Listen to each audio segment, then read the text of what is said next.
हरे कृष्णा। आप सभी का हार्दिक स्वागत है आज के चैतन्य चरितामृत के सेशन में। आज हम गौर लीला लेंगे क्योंकि चैतन्य महाप्रभु का आविर्भाव आ रहा है, गौर पूर्णिमा आ रही है, सब तरफ गौर लीला गौर कथा हो रही है, तो हमें अवसर मिला है तो यहाँ पर भी हम इस प्लेटफॉर्म पे गौर कथा ही लेते हैं आज। तो आइए अपने सत्र का शुरुआत करते हैं मंगलाचरण से।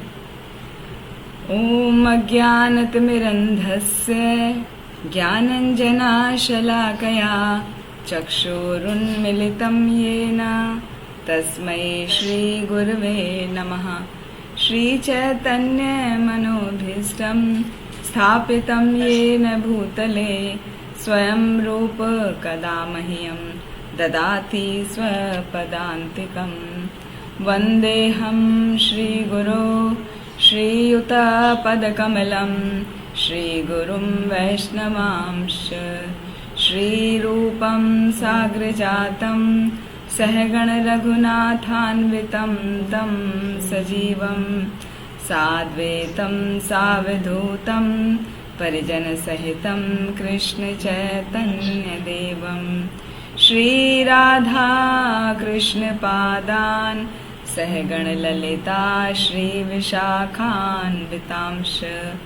हे कृष्ण करुणा सिंधो दीनबंधो जगतपते गोपेश गोपिका कांत राधा कांत नमोस्तुते। तप्त कांचन गौरांगी राधे वृंदावनेश्वरी वृषभानुसुते देवी प्रणमामि हरिप्रिये। वाञ्छाकल्पतरुभ्यश्च कृपासिन्धुभ्यैव च पतितानां पावनेभ्यो वैष्णवेभ्यो नमो नमः। नमो विष्णुपादाय कृष्णपृष्ठाय भूतले श्रीमते भक्तिवेदान्त स्वामिनिति नामिने। नमस्ते सारस्वते देवे गौरवाणी प्रचारिणे निर्विशेष शून्यवादी पाश्चात्य देशतारिणे। जय श्री कृष्ण चैतन्य प्रभु नित्यानंदा श्री अद्वैत गदाधर शिवासादि गौर भक्त वृंदा। हरे कृष्णा कृष्णा कृष्णा हरे हरे, हरे राम राम राम हरे हरे। आजानुलम्बित भुजौ कनकावदातौ संकीर्तनय कपितरो कमलायताक्षौ विश्वम्भरो द्विजवरो युगधर्मपालौ वन्दे जगत्प्रियकरो करुणावतारो। ये चैतन्य भागवत में चैतन्य महाप्रभु की कृपा को प्राप्त करने के लिए ये प्रेयर आती है, जिसमें बताया है आजानु लंबित भुजो। भगवान चैतन्य महाप्रभु के हाथ जो है उनके घुटनों तक पहुंचते हैं। वो भगवान ही है ना स्वयं, तो भगवान और भगवान के जो अवतार होते हैं उनका ऐसा होता है। जैसे भगवान का अवतार श्री रामचंद्र जी हैं, तो वो भगवान राम के भी हाथ उनके घुटनों तक पहुंचते हैं। चैतन्य महाप्रभु के हाथ उनके घुटनों तक पहुंचते हैं। भगवान श्री कृष्ण के हाथ भी उनके घुटनों तक पहुंचते हैं।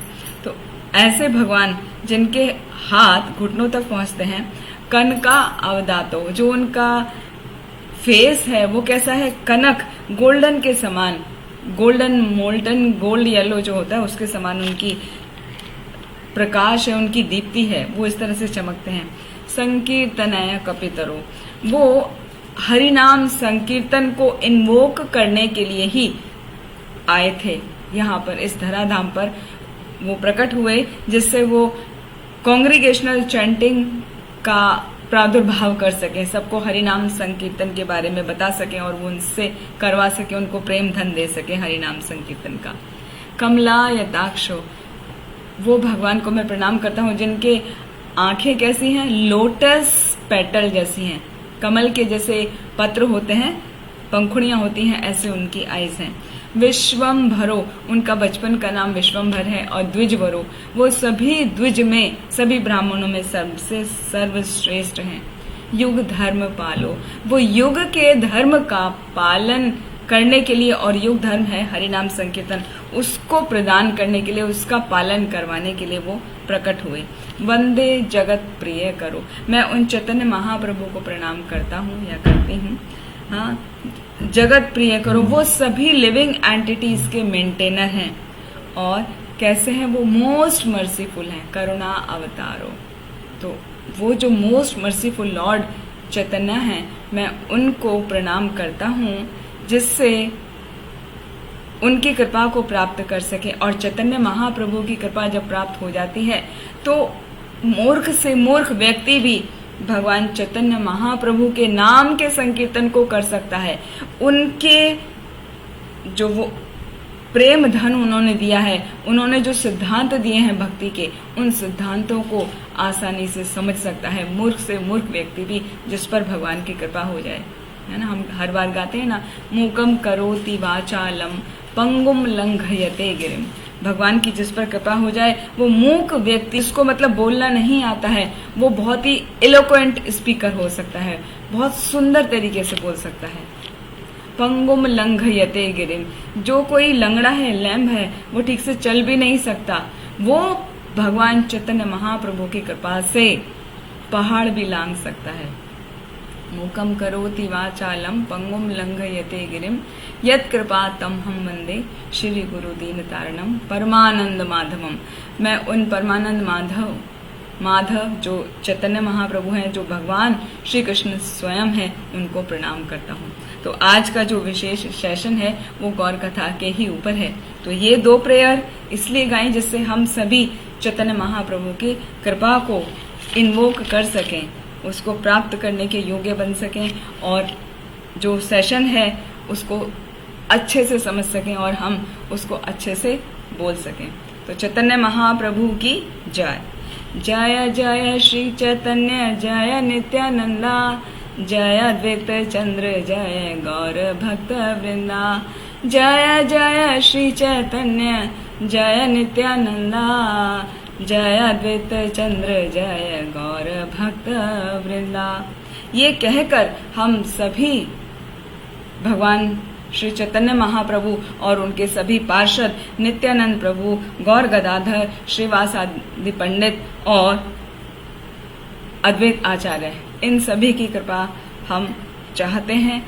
तो ये प्रेयर जो है वो सभी चैतन्य चरितामृत के सभी चैप्टर में आती है। जय जय श्री चैतन्य जय नित्यानंदा, जय अद्वैत चंद्र जय गौर भक्त वृंदा। इसका प्रेयर करने का ये अर्थ है कि जब हम भगवान और उनके पार्षदों की, पंच तत्वों की जब हम प्रेयर करते हैं तो उनकी मर्सी हमको मिलती है, जिससे हम उस गुह्य ज्ञान को समझने के योग्य हो जाते हैं। तो आइए हम शुरुआत करते हैं आज का सेशन। चैतन्य महाप्रभु कौन है? चैतन्य महाप्रभु स्वयं कृष्ण हैं। वो राधा कृष्ण का सम्मिलित रूप है। श्री कृष्ण चैतन्य राधा कृष्ण नहीं अन्य, वो राधा कृष्ण से अलग नहीं है। वो राधा रानी के भाव में और राधा रानी के कलर में भगवान श्री कृष्ण स्वयं हैं। और इनका जन्म जो अभी फाल्गुन मास चल रहा है, फाल्गुन मास की पूर्णिमा के दिन नादिया नगर में हुआ था। नादिया नगर है जहां पर उनका जन्म हुआ था 1407 शकाब्द में, और डेट वाइज 18 फरवरी को 1486 में उनका जन्म हुआ था। और जिस दिन उनका जन्म हुआ वो उस दिन चंद्र ग्रहण लगा हुआ था। और चंद्र ग्रहण के समय ज्यादातर सभी हिंदू क्या करते हैं, वो गंगा स्नान करते हैं। तो जब गंगा स्नान करते हैं तो हरि हरि का उच्चारण करते हैं। तो वहां पर पूरे नदिया जिले में सब उस समय गंगा स्नान में बिजी थे, कर रहे थे गंगा स्नान, और हरि हरि का उद्घोष कर रहे थे, भागीरथी का में स्नान कर रहे थे। तभी चैतन्य महाप्रभु का जन्म हुआ। चैतन्य महाप्रभु के पिता का नाम है जगन्नाथ मिश्र और उनकी माता है श्री शची देवी। उनके नाना हैं नीलांबर चक्रवर्ती, जो बहुत ही प्रसिद्ध ज्योतिष थे और पंडित थे। उन्होंने ही उनका नाम रखा विश्वम्भर। तो उनका बचपन का जो कहते हैं पत्री का नाम था चैतन्य महाप्रभु का विश्वम्भर, क्योंकि वो ज्योतिष आचार्य थे नीलांबर चक्रवर्ती, तो उनको पहले ही पता चल गया था कि ये युग पुरुष है, इनका कार्य कुछ स्पेशल है, ये सभी लोगों का उद्धार करने के लिए प्रकट हुए हैं, इसीलिए उनका नाम उन्होंने रखा था विश्वम्भर। और जो पड़ोस की स्त्रियां थीं वो उनका गोरा रंग देख के, और उस समय हरी हरी हरी सब बोल रहे थे, स्नान कर रहे थे ना, ग्रहण का समय था, चंद्र ग्रहण का, तो उनका नाम रख दिया गौर हरि। तो इस तरह उनका नाम पड़ा गौर हरि। और जब उनका जन्म हुआ था तो उस समय माता शची उस पेड़ के नीचे थी, नीम के वृक्ष के नीचे उनका जन्म हुआ था, इसलिए उनका एक नाम पड़ा निमाई। तो उनको निमाई, गौर हरि और विश्वम्भर के नाम से जाना जाता है। और जब उनकी युवावस्था में उनकी दीक्षा हुई तो दीक्षा के बाद उनका नाम पड़ा श्री कृष्ण चैतन्य, तो उनको श्री कृष्ण चैतन्य भी कहा जाता है। तो इस प्रकार उनके कई नाम हैं। और उनकी लीलाएं इतनी मोहक हैं और इतना माधुर्य प्रदान करने वाली हैं, प्रेम रस का आस्वादन कराने वाली हैं, तो सभी तो पॉसिबल नहीं है, उसमें से कुछ अंश हम कुछ लीलाओं का लेंगे। एक बार की बात है, जब वो बहुत छोटे थे निमाई, तो उनकी माता ने, सबसे पहली बात तो जब वो बहुत ही छोटे थे तो वो हमेशा रोते रहते थे। जब वहां पड़ोस की स्त्रियां आके उनको हरि नाम संकीर्तन और या हरि हरि का उद्घोष करती थी, तभी वो चुप हुआ करते थे। तो उससे प्रदर्शित होता है कि उनको हरि नाम के प्रति बहुत ही लगाव था बचपन से ही। और जब वो थोड़े से बड़े हो गए तो एक बार उनकी माता ने उनको मिठाइयाँ खाने के लिए दी, पूरा प्लेट भर के मिठाई दे दी। तो थोड़ी देर बाद उन्होंने देखा कि बेटा जो निमाई है वो मिठाई नहीं खा रहा है, मिठाई की जगह वो मिट्टी का ढेला खा रहा है, मिट्टी खा रहा है। तो माँ ने जैसे देखा तो वो उसको डांटा फटकारा, अरे मैंने तुम्हें मिठाई दी खाने को, तुम ये मिट्टी क्यों खा रहे हो? तो चैतन्य महाप्रभु निमाई उस समय कहने लगे, अरे माँ, सभी कुछ तो मिट्टी का ही विकार है, हमारा शरीर भी तो मिट्टी का बना है, ये मिठाई भी मिट्टी है, ये मिट्टी तो मिट्टी है ही, तो फिर क्या फर्क है, मैं मिट्टी खाऊं या मिठाई खाऊं? तो माँ को लगा, अरे वाह, मेरा बेटा तो बहुत समझदार है।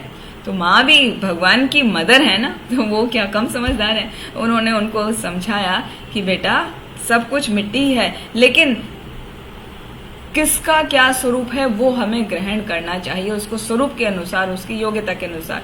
अभी जैसे ये मिट्टी का, इसी मिट्टी से हमने ये पात्र बनाया है, घड़ा बनाया है, तो इस घड़े में हम पानी डाल सकते हैं, पानी ले जा सकते हैं, एक जगह से दूसरी जगह रख सकते हैं।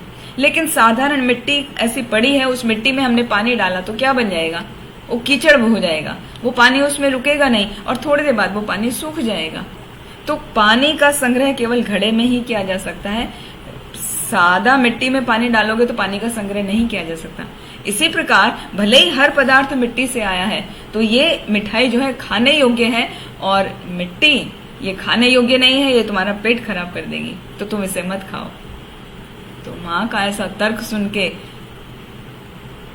निमाई ने कहा, अरे माँ, आपने मुझे ये सब पहले क्यों नहीं सिखाया? तो ठीक है, आज के बाद मैं कभी मिट्टी नहीं खाऊंगा। तो ये कह के उन्होंने मिट्टी खाना छोड़ दिया।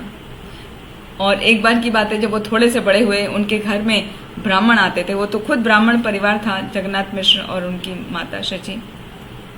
उनके घर ब्राह्मण आए एक बार, और एक ब्राह्मण जो थे वो बहुत ही शुद्ध थे, हालांकि वो खुद ब्राह्मण हैं जगन्नाथ मिश्र, लेकिन उनके हाथ का भी पका हुआ नहीं उन्होंने स्वीकार किया। उन्होंने कहा, मैं आपके यहाँ के रुकता हूँ, आपका आतिथ्य स्वीकार करता हूँ, लेकिन मैं अपना भोजन खुद बना के भगवान को भोग लगा के खाता हूँ। तो मुझे आप मेरे भोग बनाने के लिए जो सामग्री है उसका अरेंजमेंट कर दो। तो जगन्नाथ मिश्र ने और शची माता ने उनके लिए वो सामग्री सब प्रदान कर दी। उन्होंने बहुत अच्छे से भोजन बनाया, और वहां पर आके जब भोग लगाने लगे, भगवान को भोग लगाने लगे, तो निमाई वहां पर आए और चावल उठा के खा लिए। तो जैसे ही ब्राह्मण ने देखा, वो तो एकदम चिल्लाया, अरे तुम्हारा बेटा तो सारा भोग मेरा झूठा कर दिया, सब खराब कर दिया, मैं कैसे भोग लगाऊंगा भगवान को। तो जब ऐसे चिल्लाने लगा तो उन्होंने प्रार्थना की, जगन्नाथ मिश्र ने और शची माता ने, कि ये ठीक है, बालक शैतान है, हम इसको पकड़ के रखेंगे, आप दोबारा से अपनी रसोई बना लीजिए और भगवान को भोग लगाइए। जब उन्होंने दोबारा भोग लगाए, पूरा रसोई तैयार की और भोग लगाया भगवान को, और जैसे ही उन्होंने भगवान को आह्वान किया तो भगवान तो स्वयं चैतन्य महाप्रभु तो वहां खुद ही भगवान है ना, तो वो वहां पर प्रकट हो गए और उन्होंने वापस से खा लिया। हालांकि उनको पकड़ के रखा था, मगर पता नहीं वो कैसे आ गए।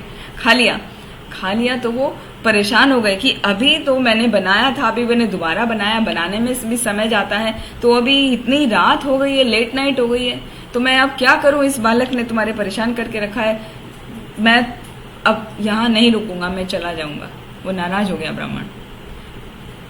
तो जगन्नाथ मिश्र और शची माता ने उनसे बहुत अनुनय विनय की कि हे ब्राह्मण देव, आप नाराज मत होइए, हम आपको वापस से सब सामग्री देते हैं, आप बना लीजिए, और इस बार हम इस बालक को पकड़ के रखेंगे, इसको आने नहीं देंगे।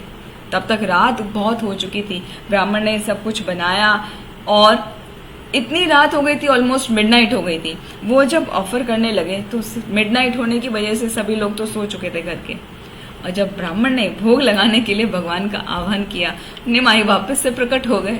अब उनको देख के तो वो परेशान हो गया ब्राह्मण कि ये क्या है, अभी वापस आज तो मेरे भगवान भी भूखे रह जाएंगे और मैं भी भूखा रह जाऊंगा।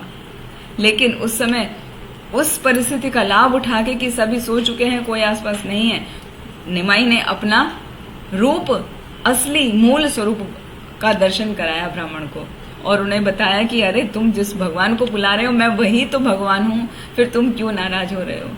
तो ब्राह्मण भगवान का वो रूप देखकर संतुष्ट हो गया और बहुत ही भाव विभोर हो गया, और फिर उसने उनका प्रसाद पाया। अभी तो निमाई ने जो खाया वो उचित समझ के उसने खाया, तो इस प्रकार वो प्रसन्न हो गया। तो इस प्रकार बहुत ही अत्यंत आनंददायी कथाएं हैं चैतन्य महाप्रभु के बचपन की, उनके युवावस्था की। तो आगे बढ़ते हैं। जब वो 8 वर्ष के हो गए तब उन्होंने सभी वेदांतों का अध्ययन कर लिया, पूरे संस्कृत का, व्याकरण का उन्होंने अध्ययन कर लिया केवल 2 ही वर्ष में। और 10 वर्ष की अवस्था में तो वो उसके प्रकांड पंडित बन गए। सभी स्मृति, न्याय, काव्य, अलंकार, व्याकरण सब कुछ पढ़ लिया। हालांकि वो स्वयं भगवान है, लक्षण उनको इतने दिखाई दे रहे हैं बॉडी में, फिर उनको शास्त्र पढ़ाने की क्या जरूरत है, वो तो स्वयं सभी शास्त्रों के ज्ञाता हैं। तो फिर भी उन्होंने उनका सम्मान रखते हुए चैतन्य महाप्रभु ने, निमाई ने वो सभी शास्त्रों का अध्ययन किया। और 14 वर्ष में उनका विवाह हो गया लक्ष्मी देवी के साथ में, जिसको कुछ ही समय के बाद, कुछ ही दिनों के बाद एक सर्प ने डस लिया, तो उनकी मृत्यु हो गई। और उससे पहले उनके जो बड़े भाई थे विश्वरूप, उन्होंने सन्यास ले लिया, वो सन्यास लेकर चले गए थे। तो एकदम कट शॉर्ट बता रहे हैं, क्योंकि आगे की जो कुछ लीला है वो थोड़ा सा और डिटेल में लेंगे। फिर उनका माता ने उनको बहुत अनुरोध किया कि ऐसे तो नहीं चलेगा, क्योंकि तब तक उनके पिता जगन्नाथ मिश्र का देहांत हो चुका था, माता अकेली थी, और विश्वरूप उनका जो बड़ा भाई था वो भी सन्यास ले चुका था। तो माता ने कहा कि कैसे हमारा घर परिवार का देखभाल कर पाओगे, तो आप दोबारा विवाह कर लो। तो राज पंडित श्री सनातन मिश्र की पुत्री विष्णु प्रिया के साथ उनका वापस से पाणी ग्रहण हुआ। फिर उनके साथ में वो कुछ समय के लिए रहे और फिर उन्होंने सन्यास ले लिया। तो एक बार की बात है, अभी यहाँ से कुछ रोचक लीलाओं में हम प्रवेश करते हैं, जो चैतन्य महाप्रभु की युवावस्थाएं की लीला है।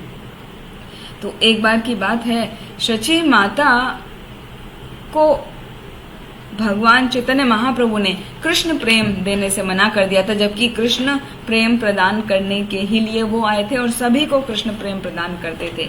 तो वास्तव में हुआ क्या था, एक बार वो अपने पार्षद, अपने फ्रेंड श्रीवास प्रभु के घर बैठे हुए थे, सिंहासन पर बैठे हुए थे, और अचानक उनको ख्याल आया ऐसी अपनी शची माता के प्रति कि माता शची, आपने जो अद्वैत आचार्य हैं, जो उनके पिता के तुल्य हैं, उस एज ग्रुप के हैं, आपने उनके प्रति अपराध किया है, इसलिए मैं आपको कभी भी कृष्ण प्रेम प्रदान नहीं करूंगा। तो जब उनको पता चला शची माता को, तो उन्होंने क्या किया, जब वहां अद्वैत आचार्य आ रहे थे मिलने के लिए, शची के प्रेम दान तबे अद्वैत मिलन, अद्वैत पाइला विश्व रूप दर्शन। जब वहां पर अद्वैत आचार्य आ रहे थे तो उनके बिना नॉलेज के, उनके बिना जाने शची माता ने उनके चरणों की रज लेकर अपने मस्तक पे लगाई थी। और जब चैतन्य महाप्रभु ने ये देखा तो उन्होंने अपनी माँ को क्षमा कर दिया और उनको उसी समय कृष्ण प्रेम की प्राप्ति करा दी। और ऐसा देखकर जो श्रीवास ठाकुर थे वो बहुत ही प्रसन्न हो गए और उन्होंने उनका अभिषेक किया, चैतन्य महाप्रभु का अभिषेक किया। अभिषेक भी बहुत सुंदर तरीके से हुआ और जब अभिषेक हो गया तो नित्यानंद प्रभु वहां पर स्वयं आए। नित्यानंद कौन है? वास्तव में नित्यानंद है बलराम और चैतन्य महाप्रभु हैं कृष्ण। तो कृष्ण बलराम कलियुग में नित्यानंद और चैतन्य महाप्रभु के रूप में आए। तो जब वहां पर चैतन्य महाप्रभु आए तो ऐसे ही वार्तालाप उनका चल रहा है, तो वहां पर उन्होंने श्रीवास ठाकुर और नित्यानंद को अपने षडभुज रूप का दर्शन कराया। षडभुज रूप मतलब उसमें उनकी 6 भुजाएं हैं। तो 6 भुजाएं उनके 3 अवतारों का प्रतीक हैं। भगवान श्री रामचंद्र जिसकी 2 भुजाएं हैं, जिसमें वो धनुष और बाण लिए हुए हैं। 2 भुजाओं में वो दंड और बांसुरी लिए हुए हैं, जो कृष्ण, भगवान कृष्ण का प्रतीक है। ग्वाले की तरह उन्होंने एक हाथ में बांसुरी और एक हाथ में डंडा लिया हुआ, जैसे वो गैयाओं को चराया करते थे। और तीसरा रूप है उनका चैतन्य महाप्रभु का स्वयं, उसमें उन्होंने सन्यास का दंड लिया हुआ है और कमंडलू लिया है। तो इस प्रकार उनको दर्शन कराया अपने षडभुज रूप का। और नित्यानंद प्रभु जो चैतन्य महाप्रभु के ही बड़े भाई हैं, उनका जन्म एक चक्र ग्राम में हुआ था। उनकी माता का नाम पद्मावती और उनके पिता का नाम हड़ाई पंडित है। तो इस प्रकार उन्होंने बहुत बहुत सारी लीलाएं प्रदर्शित करी। एक बार की बात है, वो चैतन्य महाप्रभु विभिन्न विभिन्न भाव आवेश में आ जाते थे और वैसी ही लीलाएं करते थे। वरा आवेश हेला मुरारी भवने, तार स्कंदे चढ़े प्रभु नाचीला आंगने। एक बार की बात है, जब वो मुरारी गुप्त के घर में ऐसे ही बैठे थे, लीला कर रहे थे, तो अचानक उनको ऐसा भाव आया कि मैं वराह हूं। अपने वराह अवतार का उनको स्मृति हो गई। तो जैसे उनको अपने वराह अवतार की स्मृति हुई तो उन्होंने क्या किया, शुकर शुकर शुकर ऐसे कह के वो तुरंत वराह अवतार का उन्होंने रूप ले लिया और मुरारी के गुप्त के कंधों पर चढ़ गए। मुरारी गुप्त के कंधों पर ऐसे चढ़ गए कि जैसे वराह रूप में भगवान वराह ने समुद्र के भीतर जाकर पृथ्वी को उठाकर लेकर आए थे। तो इस प्रकार से वो कभी भी भावावेश आकर वो इस प्रकार की लीलाएं किया करते थे। और उसके बाद की बात है, एक बार चैतन्य महाप्रभु शुक्लांबर ब्रह्मचारी ने उनको कच्चा चावल दिया था खाने के लिए, तो उन्होंने खा लिया और कच्चा चावल खा के उन्होंने फिर हरि नाम के श्लोक की व्याख्या की। हरि नाम का जो श्लोक है, हरे रे नाम हरे रे नाम हरे रे नाम एव केवलम कलौ नास्तेव नास्तेव नास्तेव गतिर अन्यथा, कि केवल हरि का नाम, केवल हरि का नाम और केवल हरि का नाम ही इस युग में, इस कली युग में भगवान का कीर्तन करने का उपाय है। इसके अलावा और कोई उपाय नहीं है, नहीं है, नहीं है। केवल एक यही उपाय है जो हमें इस कलयुग से बाहर निकाल सकता है, जो हमें भगवान की प्रत्यक्ष संगति करा सकता है। और जो कोई भी भगवान के पवित्र नाम का जप करता है, हरि नाम को जपता है, उसका निश्चित रूप से उद्धार हो जाता है।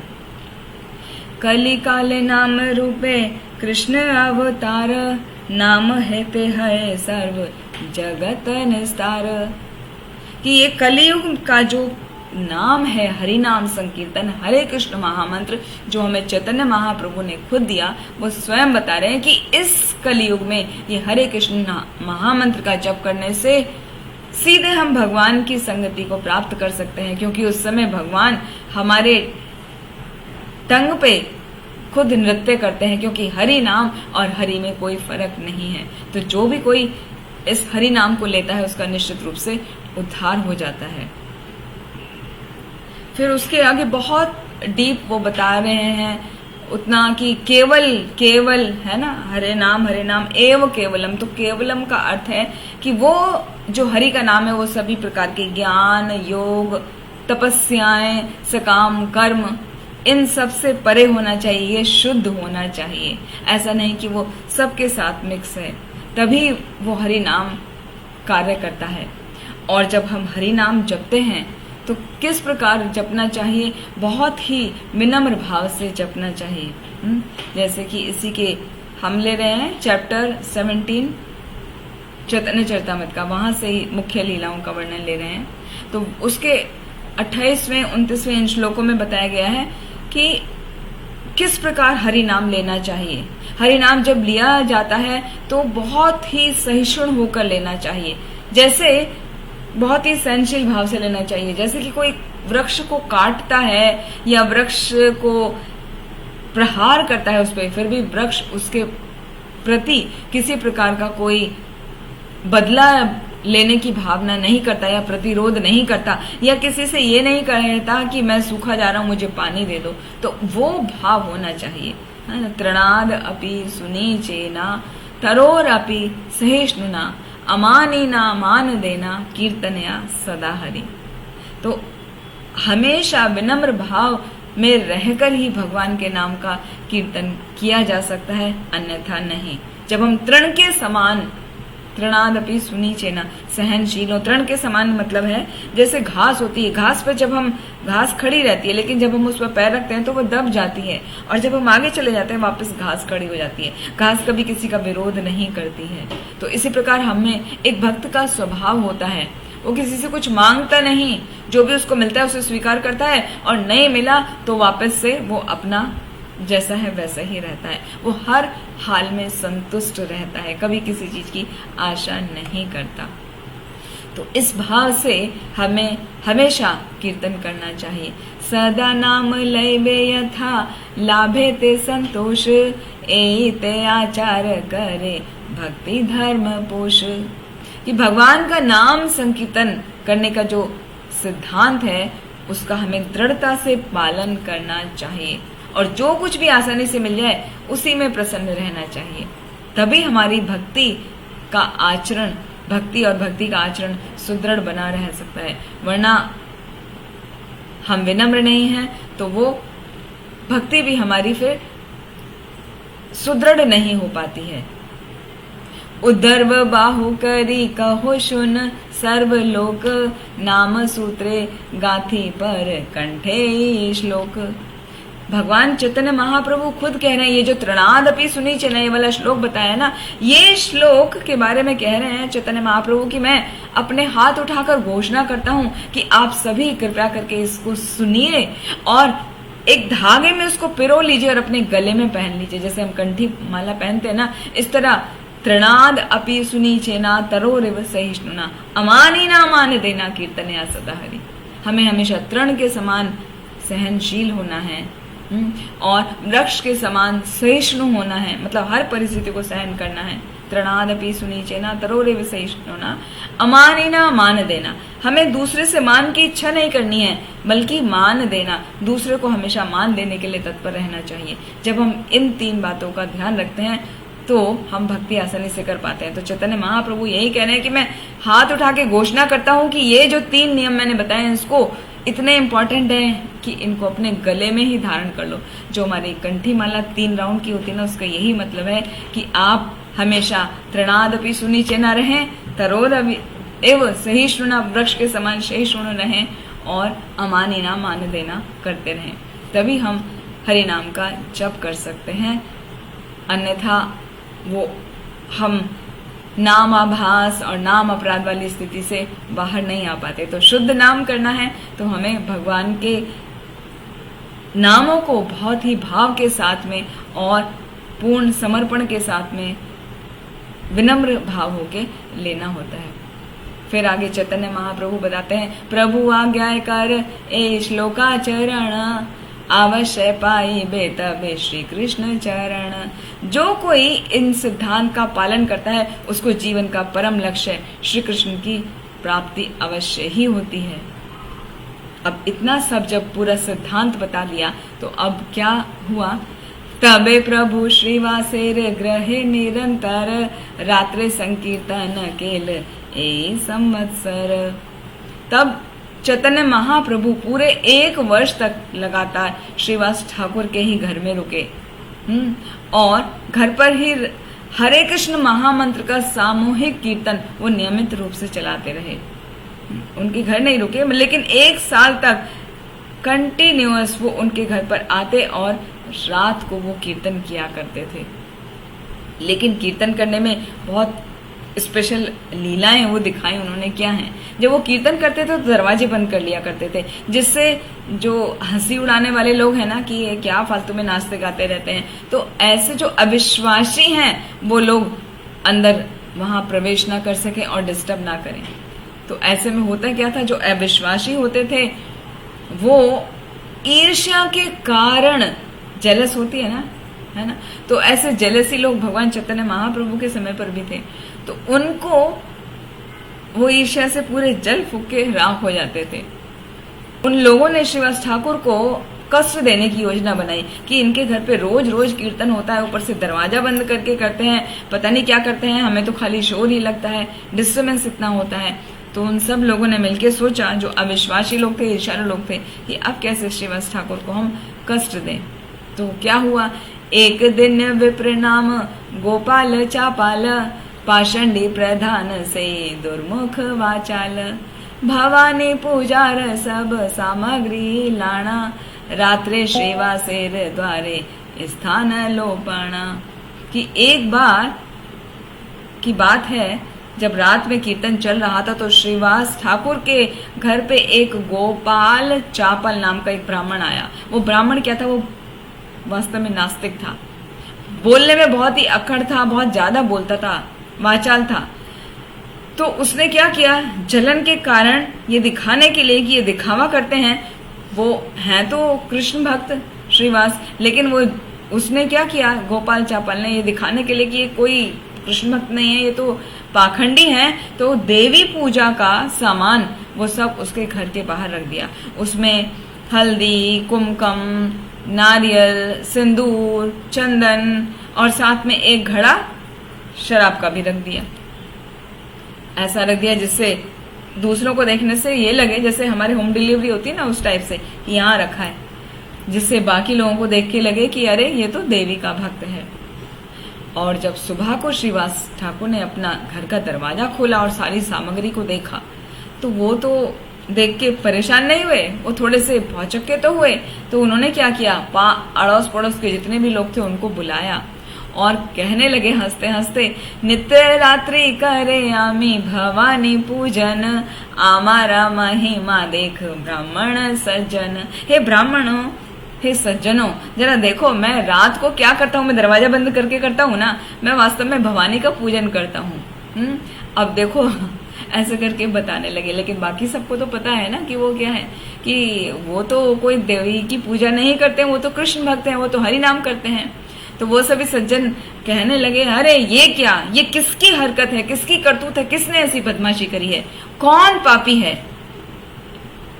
अभी उसको ठीक करते हैं। तो उन्होंने क्या किया, सबने मिलके, वो जो क्लीनिंग वाला होता है ना सोसाइटी का, इस तरह से वहां झाड़ू लगाने वाला, उसको बोलते हैं हाड़ी, इसमें बंगाली में हाड़ी, तो हाड़ी को बुलाया और वहां से सब क्लीन करने को कहा। तो उसने वो सब पूजा की सामग्री उठाकर फेंक दी और वहां पानी से और गोबर से लीप के शुद्ध कर दिया। गोबर को एकदम सैंक्टिफाइड और प्योरीफाइड माना जाता है, मतलब वहां जहां गोबर से लिपाई हो जाती है वो स्थान एकदम पवित्र हो जाता है।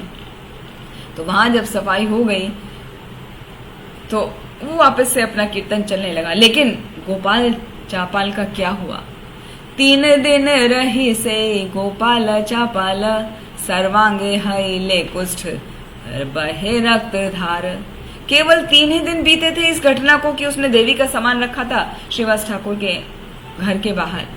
इस बात को जब 3 दिन बीत गए तो गोपाल चापाल को कोढ़ का रोग हो गया, उसकी स्किन फटने लगी, उसमें खून बहने लगा और कोढ़ हो गया। और कोढ़ का रोग कैसा होता है, वो छुआछूत का होता है ना। तो उसमें कीड़े पड़ गए और उसको काटने लगे, उसको बहुत दर्द होने लगा, ऐसे ये पीड़ा होने लगी, वो पीड़ा से जलने लगा। लेकिन वो छूत का रोग होने के कारण उसको वहां से छोड़ के जाना पड़ा और वो गंगा नदी के किनारे जाके एक वृक्ष के नीचे बैठ गया और वहां उसने वहां बैठ के अपने दिन व्यतीत कर रहा था। एक दिन उसने देखा चैतन्य महाप्रभु उधर से जा रहे हैं, तो वो उनको देख के बोलने लगा कि हे भांजे, चैतन्य महाप्रभु को बोल रहे हैं वो कौन, गोपाल चापल, कि हे भांजे, मैं तो गांव के रिश्ते से तुम्हारा मामा लगता हूँ और तुम तो मेरे भांजे हो। मैं कुष्ठ रोग से पीड़ित हूँ, कृपया करके मुझे इससे उबारो। तुम तो पतित आत्माओं का उद्धार करने वाले हो, मैं बहुत ही दुखी हूँ, मेरा भी उद्धार कर दो। तो ऐसा सुनकर चैतन्य महाप्रभु को बहुत ही क्रोध आया और वो क्रोध में भर के कहने लगे, अरे पापी भक्त द्वेषी, तोरे ना उद्धारी मुँह, कोटि जन्म ए मते कीड़ाए खायाई मुँह। अरे पापी, तुम शुद्ध भक्तों से द्वेष करते हो, मैं तुम्हारा उद्धार नहीं करूंगा। तुम इसी तरह करोड़ों वर्ष तक इस कीड़ों से, जो कोड़ का रोग है ना, उसके कीड़ों से काटे जाओगे, मैं तुम्हारा उद्धार नहीं करूंगा। श्रीवासे कराइला तुई भवानी पूजन, कोटि जन्म हबे तोर रोरे व पतन, रौरवे पतन। तुमने श्रीवास ठाकुर को झूठा इल्जाम लगाया कि वो देवी की पूजा करता है। इसका अपराध तो तुम्हें करोड़ों जन्मों तक भोगना पड़ेगा और तुम्हें नारकीय जीवन बिताना पड़ेगा, नारकीय जीवन भी रौरव नरक में। और ऐसा कहा जाता है कि जो कोई ऐसा जघन्य पाप करता है उसको घोर कष्ट सहना पड़ता है। तो ऐसा सब कहकर, उसको बोलकर गोपाल चपल को कि मैं तुम्हें क्षमा नहीं करूंगा, तुम भुगतते रहो अपना पाप। और महाप्रभु वहां से चले गए गंगा स्नान के लिए। और गोपाल चपल की वो स्थिति हो गई कि उसके प्राण भी नहीं छूट रहे हैं, वो कष्ट भोग रहा है, निरंतर कष्ट भोग रहा है। फिर चैतन्य महाप्रभु सन्यास ले लिए, सन्यास लेके वो जगन्नाथपुरी गए और जगन्नाथपुरी से लौटकर वापस जब वो कुलिया गांव आए, तब उस समय ये गोपाल चपल ने महाप्रभु के चरण कमलों की शरण ग्रहण की। और तब महाप्रभु ने उसको आदेश दिया। क्या आदेश दिया? उन्होंने कहा, श्रीवास पंडित तेरे स्थाने आछे अपराध, यथ तथा यहाँ ते हूँ यदि करे न प्रसाद, तबे तोर हबे पाप विमोचन, यदि पुनः छे नाही कर आचरण। महाप्रभु कहने लगे, अरे श्रीवास ठाकुर, तुमने मेरे प्रति नहीं, तुमने मेरे भक्त श्रीवास के चरण कमलों में अपराध किया है। सबसे पहले तुम वहां जाओ और उससे क्षमा की याचना करो, उससे कृपा की याचना करो। यदि वो तुमको क्षमा कर देते हैं, तुमको आशीर्वाद देते हैं, तो फिर मैं तुम्हें क्षमा कर दूंगा और फिर कभी भी ऐसे पाप को मत करना, तब तुम पूर्णतया पाप से मुक्त हो जाओगे। गोपाल चापल चैतन्य महाप्रभु की ऐसी बात सुनकर तुरंत श्रीवास ठाकुर के पास गया, उनसे कृपा की याचना की और वो इस प्रकार अपने सभी पाप कर्मों से मुक्त हो गया। मतलब उसका कोढ़ का रोग ठीक हो गया। क्योंकि चैतन्य महाप्रभु स्वयं भगवान है, वो चाहे तो वो क्या नहीं कर सकते। लेकिन वो यहाँ पर इस घटना से दिखाना चाह रहे हैं कि हमें भक्तों के प्रति अपराध नहीं करना चाहिए, क्योंकि भगवान भी ऐसे भक्त को क्षमा नहीं करते हैं। विभिन्न प्रकार के रोग हमें आ जाते हैं। तो ये लीला अभी आगे चलती है। इस प्रकार वो कीर्तन जो रात में हुआ करता था, बंद दरवाजे के पीछे वो चलता रहा, वो रुका नहीं। एक बार कोई दूसरा ब्राह्मण देखने आया कीर्तन, लेकिन उसको अंदर जाने को नहीं मिला। तो अंदर जाने को नहीं मिला क्योंकि अंदर जाने को क्वालिटी थी, वो वैष्णव होना चाहिए, भक्त होना चाहिए, उसको हरि नाम करना चाहिए, वो ही अंदर जा सकता है, ऐसे विजिटर की तरह नहीं। तो उसको अंदर जाने की परमिशन नहीं मिली, तो वो लौट कर आ गया। और अगले दिन गंगा के तट पे जब चैतन्य महाप्रभु वहां से जा रहे थे, तो उनसे मिला और कहने लगा, वो भी बहुत ही कटुभाषी था वो ब्राह्मण भी, वो कहने लगा, अरे तुमने मेरे लिए दरवाजा नहीं खोला और तुम्हारे ऐसे बात से मुझे अत्यंत कष्ट हुआ है। मैं अभी अपना जनेऊ तोड़ डालूंगा और तुम्हें शाप दूंगा। तुम्हें शाप दूंगा कि क्या शाप दूंगा? तुम्हारा जो है सभी सांसारिक सुख खत्म हो जाए। संसार सुख तुम्हार हऊ का विनाश, शाप सुने प्रभुर चित्ते हैल उल्लास। ऐसा जब शाप महाप्रभु को दिया उसने, ब्राह्मण ने, तो महाप्रभु तो सुन के बहुत ही प्रसन्न हो गए, क्योंकि उन्हें तो सन्यास लीला अभी आगे करनी है ना पूरी। प्रभुर शाप वार्ता ये शून्य श्रद्धावान, ब्रह्म शाप है ते तार है परित्राण। यहाँ पर चैतन्य चरितामृत के जो लेखक हैं कृष्णदास कविराज, वो कहते हैं कि जो भी व्यक्ति श्रद्धा के साथ में ब्राह्मण के द्वारा इस महाप्रभु को शाप देने की बात सुनता है, वो सभी ब्रह्म शापों से छूट जाता है। जो कोई दूसरा ब्राह्मण हमें शाप देता है उसका शमन हो जाता है, उन पापों से छूट जाता है। यदि कोई इस वृत्तांत को सुनता है कि कैसे ब्राह्मण ने उनको शाप दिया और चैतन्य महाप्रभु ने उसको स्वीकार किया, और चैतन्य महाप्रभु तो प्रसन्न हो गए, क्योंकि उनको सांसारिक सुख नहीं चाहिए था, उनको तो संसार का उद्धार करना है। वो तो संन्यास लेके वापस से इन सब कार्यों को करने वाले हैं। तो इस प्रकार गोपाल चापल की लीला यहाँ पर पूरी हुई। एक बार की बात है, जब वो हरि नाम की व्याख्या कर रहे थे तो एक स्टूडेंट वो अपनी मन घड़ंत व्याख्या देने लगा। उसको तैयार नहीं था मानने के लिए जो चैतन्य महाप्रभु उनको वहां पर बता रहे थे।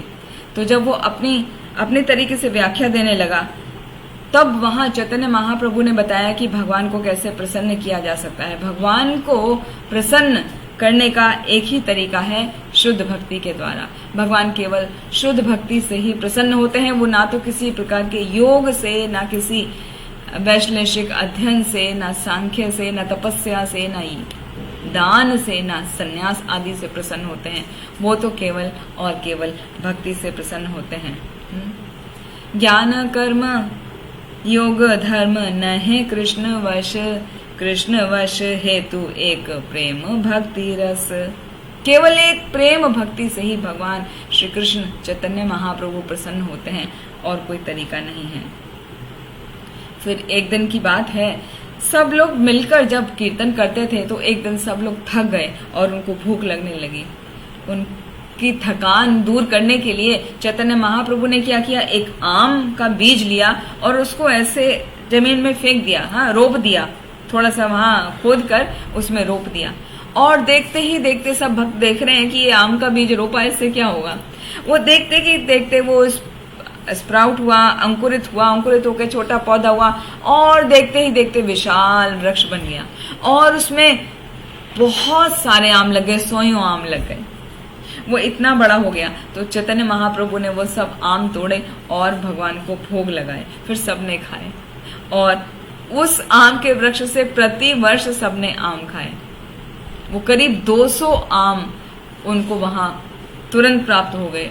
तो इस प्रकार चैतन्य महाप्रभु अपनी लीलाएं करते हैं, दिखाते हैं। और ये जो आम थे ना, इनकी एक विशेषता है, ना तो उनमें कोई गुठली थी, ना कोई छिलका था, बस गुदा ही गुदा, रस ही रस। जैसे आप सपोज माजा पीते हैं, माजा ढक्कन खोला और आपने आम रस पी लिया, माजा इज मैंगो पल्प ओनली।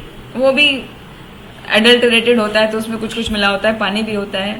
लेकिन यदि आप सपोज करें आप आमरस पूरा निकाल रहे हैं तो वो आमरस पिए तो कितना आनंददायी है। तो इस प्रकार से वो आम का रस का पान कराया।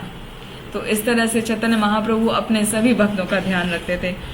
प्रतिवर्ष उनको खाने को इस प्रकार आम मिला करते थे।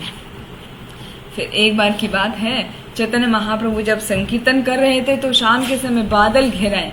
बादल घिर के आने से क्या होगा, बादल घिर के आने से उनका संकीर्तन रुक जाएगा। तो चैतन्य महाप्रभु ने अपनी कृपा के द्वारा या कहीं माया के द्वारा वो बादलों को हटा दिया। वो बादल वहां से चले गए। वो जोर जोर से हरि नाम करने लगे, और वो जोर के हरि नाम के उच्चारण से बादल छट गए सब, और वहां सब क्लीन हो गया। वातावरण बहुत अच्छा हो गया। इससे पता चलता है कि चैतन्य महाप्रभु कितना ज्यादा अधिक वो आकृष्ट है हरिनाम के प्रति, और हरिनाम में कितनी पावर है। वो वर्षा भी करा सकते हैं, वर्षा वाले बादलों को भी ला सकते हैं, और वर्षा यदि अननेसेसरी हो रही है, काम रुकेगा, तो उसको भी हटा सकते हैं। फिर एक दिन की बात है, चैतन्य महाप्रभु श्रीवास ठाकुर के यहाँ पर जब वो श्राद्ध संस्कार कर रहे थे अपने पिता का, तब उनको चैतन्य महाप्रभु ने बोला कि आप विष्णु सहस्त्र नाम पढ़ो। तो श्रीवास ठाकुर ने विष्णु सहस्त्र नाम पढ़ने शुरू करे। तो विष्णु सहस्त्र नाम में भगवान के 1000 नेम में जैसे ही भगवान नरसिंह का नाम आया, तो नरसिंह भगवान का नाम सुनते ही उनको अपना नरसिंह रूप याद आ गया और वो उस लीला में पूरी तरह मग्न हो गए। और इस तरह मग्न हुए कि उन्होंने क्या किया, वो पूरे भाव में आ गए और अपनी गदा उठा ली। वो तेज गर्जना करने लगे, तेज गर्जना करके और बाहर गदा लेके सड़क पे दौड़े। उनके ऐसे आवेश को देखकर सभी लोग डर के कि पता नहीं हमने क्या कर दिया है, हमसे क्या अपराध हो गया है। सब डर के दौड़ के इधर उधर भागने लगे, अपने घरों के अंदर छिपने लगे जाके। और जब चैतन्य महाप्रभु ने देखा कि लोग डर कर भाग रहे हैं, तब उन्हें चेतना आई कि अरे ये क्या हो रहा है। तो वो वापस अपनी चेतना में लौट के आ गए और वापस श्रीवास ठाकुर के घर लौट कर आ गए और उन्होंने अपनी गदा फेंक दी, क्योंकि उन्हें एहसास था श्रीवास कहे न प्रभु करिया विषाद, लोक भय पाए मोर है अपराध। श्रीवास ठाकुर से चैतन्य महाप्रभु ने कहा कि जब मैंने भगवान नरसिंह देव का आवेश लिया था ना, तो लोग बहुत डर गए और मैं नहीं चाहता कि वो डरें, क्योंकि लोगों के मन में भय उत्पन्न करना वो भी एक अपराध है, इसलिए मैं रुक गया। तो श्रीवास बोले न ये तो मारा नाम लय, तार कोटि अपराध सब है क्षय। जो भी व्यक्ति आपके पवित्र नाम को लेता है, हरे कृष्ण महामंत्र का जप करता है, उसके तो 1 करोड़ अपराध भी तुरंत ही समाप्त हो जाते हैं। तो आपने अपना नरसिंह रूप प्रकट करके वास्तव में कोई अपराध नहीं किया, बल्कि जो भी व्यक्ति ने आपको उस आवेश में देखा, उसके तो तुरंत ही सभी भौतिक पाप, कष्ट, अपराध समाप्त हो गए, वो मुक्त हो गया। और ये कहकर श्रीवास ठाकुर ने महाप्रभु की पूजा की। इससे वो परम संतुष्ट हो गए और फिर अपने घर को चले गए। एक बार की बात है, शिवजी जी का कोई महान भक्त महाप्रभु के घर आया उनसे मिलने के लिए, और शिवजी जी के गुणों का वर्णन करके आंगन में नाचने लगा, अपना डमरू बजाने लगा। तो उसको ऐसा भाव में देखकर चैतन्य महाप्रभु भावावेश में आ गए, उस व्यक्ति को कंधे पे चढ़ा लिया और एक साथ वो दोनों बहुत समय तक नृत्य करते रहे। फिर एक बार की बात है कि चैतन्य महाप्रभु के घर एक भिक्षुक आया भिक्षा मांगने के लिए। तो चैतन्य महाप्रभु को वो देखते ही नाचने लगा और महाप्रभु भी उसके साथ नाचने लगे। तो इस प्रकार अपना कृष्ण प्रेम का आदान प्रदान उन्होंने किया और दोनों ही भक्ति भाव भगवत प्रेम के रस में बहने लगे। मतलब ये छोटी छोटी लीलाओं का कृष्णदास कविराज ने जो वर्णन किया है, वो ये बताने के लिए किया है कि जो भी भगवान के संपर्क में आता था वो ही कृष्ण प्रेम से सारोबार हो जाता था, कृष्ण प्रेम की उनको भरपूर प्राप्ति होती थी। और एक बार की बात है, उनको एक ज्योतिषी उनको वहां पे वो मिलने आया, और वो ज्योतिषी कोई साधारण नहीं था, पहुंचा हुआ ज्योतिषी था, उसको भूत वर्तमान भविष्य सब कुछ पता होता था। तो चैतन्य महाप्रभु ने उसका सम्मान किया, उसको बिठाया, उसको सम्मान किया और उससे प्रश्न पूछने लगे कि बताओ मेरा पूर्व जन्म में मैं क्या था। तो चैतन्य महाप्रभु का ऐसा प्रश्न सुनकर वो तुरंत ही ज्योतिष ना अपनी गणना करने लगा, और गणना करके उसने देखा कि ये तो बहुत ही ओजस्वी शरीर है इनका। तो वो कहने लगा कि आप तो वास्तव में वैकुंठ लोकों में रहने वाले हैं, आप तो सभी को आश्रय प्रदान करने वाले हैं, आप तो परम सत्य हैं। हाँ, तो आप पूर्व जन्म में स्वयं भगवान थे, आप और कोई नहीं, स्वयं भगवान थे। और ये कहते कहते वो बहुत ही भावावेश में आ गया कि मेरे सामने क्या वही भगवान बैठे हैं। लेकिन वो डिसाइड नहीं कर पा रहा था कि ये जो ज्योतिषी गणना कर रहा हूँ पूर्व जन्म का, तो मैंने बता दिया कि ये स्वयं भगवान है, पुरुषोत्तम है, लेकिन अभी क्या मैं उन्हीं के सामने बैठा हूँ। तो वो बहुत ही भाव में आ गया, वो आगे कुछ बोल नहीं पाया, वो चुप रह गया। तो फिर महाप्रभु ने दोबारा पूछा कि अच्छा, तो आप ये कह रहे हैं कि मैं पिछले जन्म में मैं पूर्ण भगवान था, पूर्ण पुरुषोत्तम था, लेकिन ऐसा तो नहीं है। पिछले जन्म का तो मुझे भी याद है, मैं तो एक ग्वाला था, मैं तो गैया चराया करता था, है ना। द्वापर में भगवान कृष्ण स्वयं प्रकट हुए थे, तो वो तो ग्वाले के रूप में थे ना। और अभी चैतन्य महाप्रभु प्रकट हुए हैं इसमें अगले उसकी संध्या में, कलयुग और द्वापर की संध्या में, प्रथम संध्या में। तो वो कंफ्यूज हो गया ज्योतिष भी कि अब क्या कहा जाए। तो फिर भी उसने स्वीकार किया कि जो आप पहले पूर्व जन्म में थे, वास्तव में आप अभी भी वही हैं। आप अभी भी, आपका स्वरूप अचिंत्य है, आप सनातन हैं, आप अभी भी आनंदमय हैं। तो मुझे तो ऐसा लगता है कि मैं ठीक से आपको नहीं जान पा रहा हूं, लेकिन आप जो पिछले जन्म में थे वही अब हैं, आप पूर्ण पुरुष ही हैं, हाँ, भगवान ही हैं। तो इस प्रकार उसकी बात से भगवान प्रसन्न हो गए और तुम्हारी कुछ माया है कि जिसकी वजह से मैं तुम्हारा अब का वाला रूप नहीं देख पा रहा हूं कि तुम अब भी भगवान हो, ये कुछ माया है। तो ये आपको मैं, आप खुद मायापति हैं, तो मैं आपको सादर नमस्कार करता हूँ। तो जब ज्योतिष ने ऐसा कहा तो महाप्रभु ने उसको अपना भगवत प्रेम प्रदान कर दिया और उसको उसकी सेवा का फल मिल गया। सेवा क्या की उसने, भगवान के बारे में बताया ना, तो सेवा का फल होता है भगवान के संपर्क में जब आते हैं, भगवान के पार्षदों के संपर्क में जब आते हैं तो उसका फल होता है हमें भगवत प्रेम की प्राप्ति होती है। तो उसको भगवत प्रेम मिल गया। तो इस प्रकार अन्य बहुत सारी लीलाएं हैं भगवान के बारे में। और एक बार की बात है, वो नवद्वीप के नागरिकों को चैतन्य महाप्रभु ने नगर संकीर्तन का आदेश दिया कि जाकर आप जगह जगह पर नगर कीर्तन करो।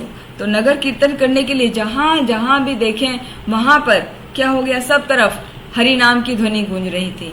हरि हराय नमः, कृष्ण यादवाय नमः, यादवाय माधवाय केशवाय नमः, गोपाल गोविंद राम श्री मधुसूदन, गिरिधारी गोपीनाथ मदन मोहन, हरि हरि नमः, कृष्ण यादवाय नमः, गोपाल गोविंद राम श्री मधुसूदन।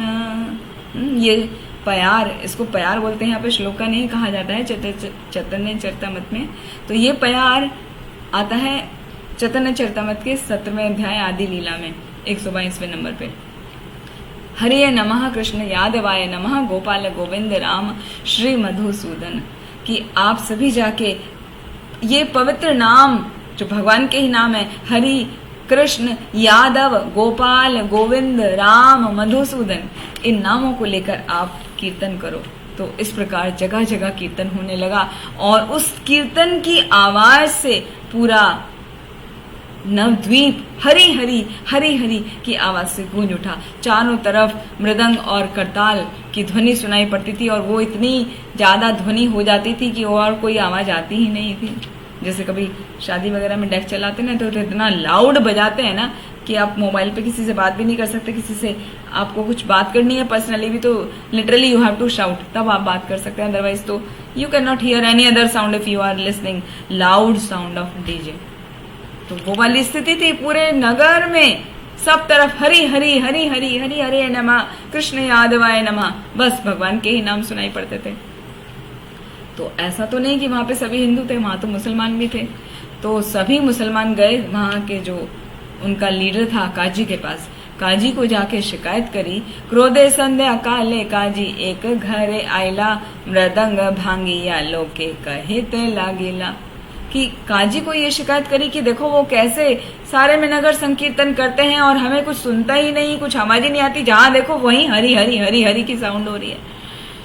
तो उस काजी को बहुत गुस्सा आ गया। हाँ, और उसने क्या किया, एक शाम के समय एक घर में गया जहां पे वो कीर्तन चल रहा था और उसने उनका मृदंग फोड़ दिया। मृदंग जो होता है वो मिट्टी का ही बना होता है, उसकी बहुत ही मधुर साउंड होती है। तो उस मृदंग को फोड़ डाला और कहने लगा कि आज तक तुम सब हिंदू धर्म के नियम और पालनों का सिद्धांत अब तक तो करते नहीं थे, अभी तुम्हें क्या हो गया है, बड़े उत्साह से सब तुम करने लगे हो। मुझे बताओ तो तुम किसके बलबूते पे ऐसा कर रहे हो। और मैं आज से आदेश देता हूं कि कोई भी व्यक्ति नगर में संकीर्तन नहीं करेगा। आज तो मैं तुम्हारे इस अपराध को क्षमा कर दे रहा हूं, आज तो मैं घर वापस कर जा रहा हूं, लेकिन यदि तुमने अगली बार से किया, अगली बार से मैंने ये संकीर्तन किसी को भी करते देखा तो दंड स्वरूप में उसकी सारी संपत्ति को तो जब्त कर ही लूंगा, साथ में उसे पानी छिड़क के मुसलमान भी बना दूंगा। हाँ, पहले टाइम में ऐसी होता था, पानी पढ़ा और छिड़क दिया तो वो मुसलमान बन गए। तो ये सब धमकी देके काजी अपने घर चला गया। लेकिन हरे कृष्ण कीर्तन जो सब भक्त कर रहे थे वो तो दुखी हो गए। अब उन्हें कीर्तन करने को नहीं मिल रहा है। चैतन्य महाप्रभु ने कहा कि हर समय हरि नाम जपना है, निरंतर करना है।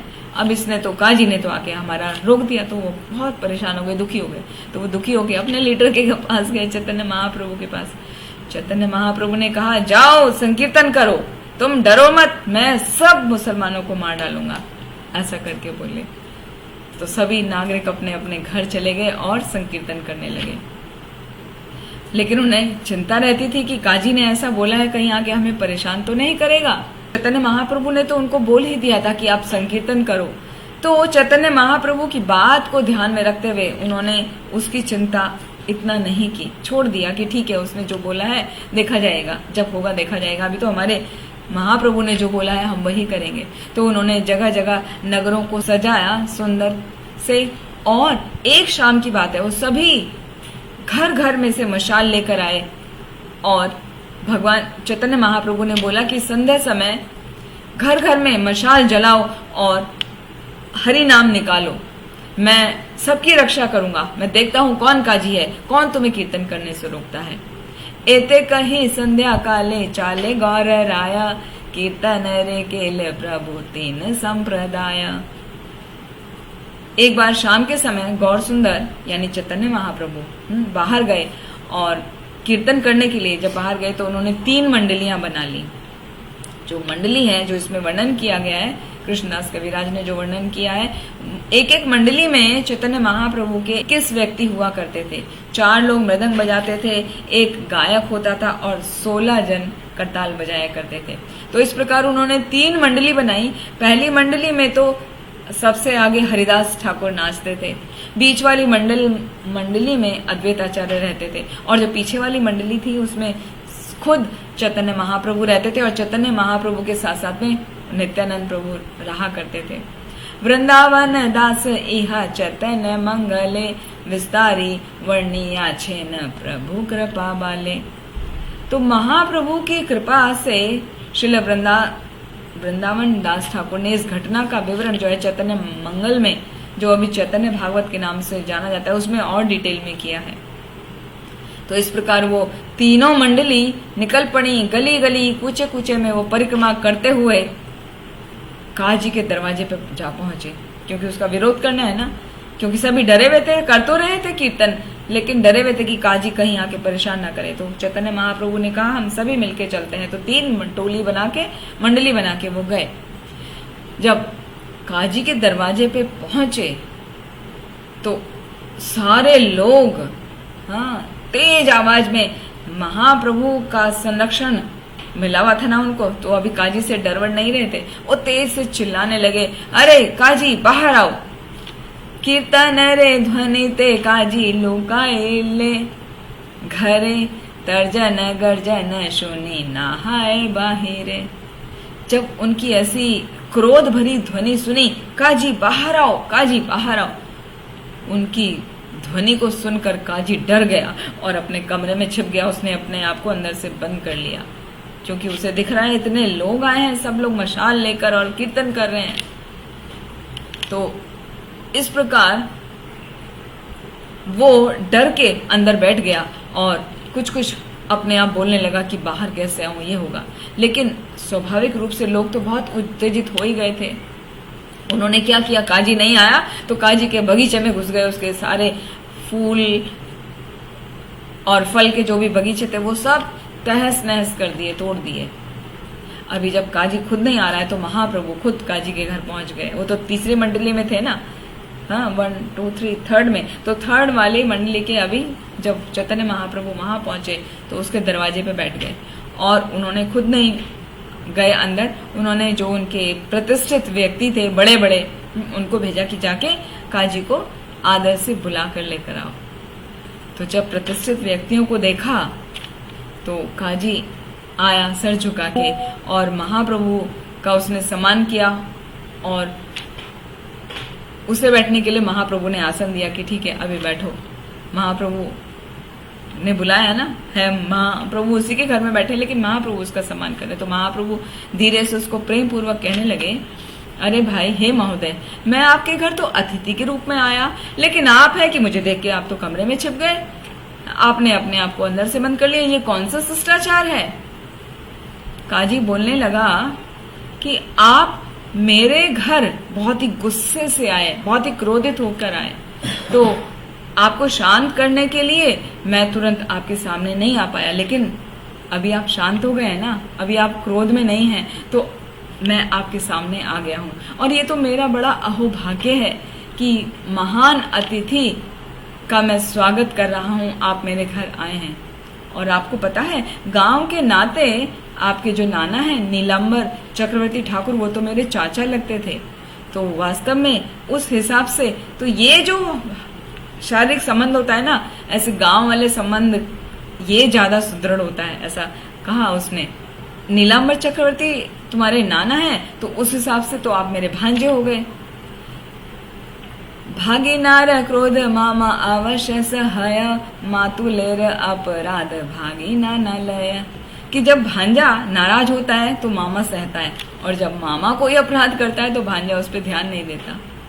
तो इस प्रकार चैतन्य महाप्रभु और चांदका जी आपस में संकेतों में बात कर रहे हैं, किसी को समझ नहीं आ रहा कि चल क्या रहा है। फिर क्या हुआ, महाप्रभु बोले, अच्छा ठीक है, तुम मेरे मामा हो, मैं तुम्हारा भांजा हूं, तो सुनो मामा, आपके घर मैं आपसे कुछ प्रश्न पूछने के लिए आया हूँ। आपने संबंध तो बता दिया, ठीक है, अब उसी के हिसाब से आंसर करो। काजी कहने लगा, आपका स्वागत है। हाँ भांजे, अपने मन की बात बताओ, पूछो क्या पूछना है। महाप्रभु कहने लगे काजी से, काजी कौन है, मुसलमान है, उसको कहने लगे कि आप तो गाय का दूध पीते हो ना, तो उस हिसाब से गाय तुम्हारी माता हुई, और बैल अन्न उपजाता है, वो हल खेती जोतने में काम आता है, तो वो अन्न उपजाता है, तो उस हिसाब से वो आपका पिता हुआ। तो ऐसा कैसे है, आप किस प्रकार अपने माता पिता को मारकर खा सकते हो, आप कौन से धर्म का पालन करते हो। अब वहां पर उनकी धर्म की चर्चा शुरू हो गई। आप किस बल पर ऐसा पाप कर्म करने का दुस्साहस करते हो। काजी कहने लगा, जिस तरह आपके शास्त्र है ना, हाँ हे भांजे, हाँ, उस तरह से आप तो उन्हें वेद और पुराण कहते हैं, उस तरह से हमारे भी पवित्र शास्त्र हैं, हम उन्हें कुरान कहते हैं। और कुरान में 2 मार्गों का वर्णन किया गया है, भोग प्रवृत्ति, जिसमें प्रबल भोग प्रवृत्ति को प्रबल करना बताया गया है, और दूसरा निवृत्ति मार्ग, जिसमें भोग प्रवृत्ति को कम करना बताया गया है। तो जहां पे कम करना की बात, तो ये वहां पर पशुओं की हत्या को निषिद्ध किया गया है। लेकिन हमारे भौतिक कार्यकलापों के मार्ग में गोवध का नियम है, तो यदि शास्त्र के निर्देश अनुसार हम वध कर रहे हैं तो हमें कोई पाप नहीं लगता, इसलिए हम वो मार देते हैं, उसमें कोई दिक्कत नहीं है। तो उस काजी ने बड़े ही विद्वान की तरह चैतन्य महाप्रभु से कहा कि आपके वैदिक शास्त्र में भी तो गोवध का आदेश मिलता है ना। पहले बड़े बड़े ऋषि मुनि वो भी तो गोमेध यज्ञ करते थे, उसमें क्या था गोमेध यज्ञ, वो भी तो गैया को काट के ही चढ़ाया करते थे ना, यज्ञ में डालते थे। तो महाप्रभु कहने लगे, वेदों का स्पष्ट आदेश है कि गोवध ना किया जाए, तो कोई भी हिंदू जो है वो गोवध नहीं करता है। लेकिन वेद पुराणों में जो कहा गया है, यदि कोई किसी जीव की हत्या करता है तो उसका वो उस प्रयोग के निमित्त उसे मार सकता है, यदि उसको वो पुनर्जीवित कर सकता है। तो यदि मतलब जैसे वो आप गोमेध यज्ञ की बात कर रहे हैं, तो उसमें उन गायों को, उन बैलों को चढ़ाया जाता था जो शरीर से छीन होते थे, जिससे उनको वापस से नया शरीर प्राप्त होता था। तो उसमें कोई हानि नहीं होती थी, क्योंकि वो शुद्ध वैदिक स्रोतों का उच्चारण करके उनको जीवित किया जाता था। वो उनके लाभ का ही कर्म था, वो उसमें कोई पाप नहीं होता है। क्योंकि पूर्व काल में ब्राह्मण इतने प्रकांड होते थे, वो ठीक से मंत्रों का जप इत्यादि कर लेते थे। लेकिन अभी क्या हो गया है, ब्राह्मण उतने समर्थ नहीं रहे, तो इसीलिए वो गायों को और बैलों को फिर से युवा नहीं बना सकते। तो इसलिए अभी वध बिल्कुल ही वर्जित कर दिया गया है। और साथ में बताने लगे कि 5 प्रकार की क्रियाएं बिल्कुल ही निषिद्ध हैं कलयुग में। अश्वमेधम, गवालंभम, संन्यासम, पल पैतृकम, देवरेण सुतोत्पत्तिम कालो पंच विवर्जयेत। कि कलयुग में 5 चीजें वर्जित हैं। पहला है अश्वमेध यज्ञ करना, दूसरा गोमेध यज्ञ करना, तीसरा संन्यास ग्रहण करना, चौथा पूर्वजों को जो पिंडदान दिया जाता है उसमें मांस का अर्पण, और पांचवा भाई की पत्नी यानी देवर से पुत्र उत्पन्न करना। ये 5 चीजें पूरी निषिद्ध हैं। तो इस तरह से गायों का वध नहीं किया जा सकता। लेकिन आप मुसलमान लोग मरी हुई गायों को थोड़ी ना जीवित कर सकते हैं, ना आपको कोई मंत्रोच्चारण आता है, तो आप उस वध के लिए उत्तरदायी हैं।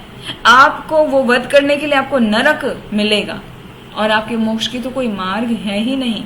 क्योंकि जो कोई भी गायों को मारता है, चाहे वो कोई भी हो, उसमें हिंदू मुसलमान का कुछ नहीं लेना देना, उसको हजारों वर्ष तक नरक में रहना पड़ता है। और जितने उस गाय के रोए होते हैं ना, गाय के शरीर में जितने रोए होते हैं, उतने समय तक उसको नरक की यातनाएं भुगतनी पड़ती हैं। तो वो कहने लगा चाणका जी कि हमारे शास्त्रों में कुछ त्रुटियां हैं, भ्रांतियां हैं, उन सब का ज्ञान ना होने के कारण ये सब ऐसा हो रहा है। लेकिन मैं मुसलमान हूं तो भी क्या करूं, मैं तो वो करूंगा ही ना। फिर भी वो तर्कहीन हो गया महाप्रभु के इन बातों के पीछे, और उसने कहा ठीक है, मैं अब से ऐसा नहीं करूंगा, मैं आपकी बात को स्वीकार करता हूं। फिर वो धीरे से पूछने लगे, ठीक है ये बात तो तुम मान गए, अभी मुझे एक बात और बता दो कि तुम ये जो संकीर्तन होता है इसको ये चलता रहना चाहिए, तो हमेशा चलता रहना चाहिए। तो काजी होने के नाते आप इस बात का विरोध करते हैं, किंतु अब कुछ समय से आप उसको नहीं रोक रहे हैं। आपने शुरू में रोका जब आपने मृदंग फोड़ा था, लेकिन अभी तो आप चलने देते हैं। तो मुझे ये समझ नहीं आता है, हालांकि सब लोग डर के कर रहे हैं, लेकिन फिर भी आप नहीं रोकते, तो उसके पीछे कारण क्या है। तो काजी कहने लगा, आप सभी लोग तो आपको गौरहरि कहते हैं, तो मुझे भी कृपया करके उतनी आज्ञा दीजिए कि मैं भी आपको गौरहरि बुलाऊं। चैतन्य महाप्रभु बोलने लगे, ठीक है गौरहरि बोलिए, कोई बात नहीं। लेकिन काजी बोलने लगा, आप एकांत में आइए ना, मैं आपको पूरा वजह समझा देता हूँ कि क्यों मैं अभी संकीर्तन ये को मना नहीं करता। महाप्रभु ने बोला, ये सब जो मेरे साथी हैं ना, ये मेरे क्लोज फ्रेंड्स हैं, ये कहीं कुछ फैलाएंगे नहीं, इस डरने की कोई बात नहीं है, तुम इनके सामने कहो।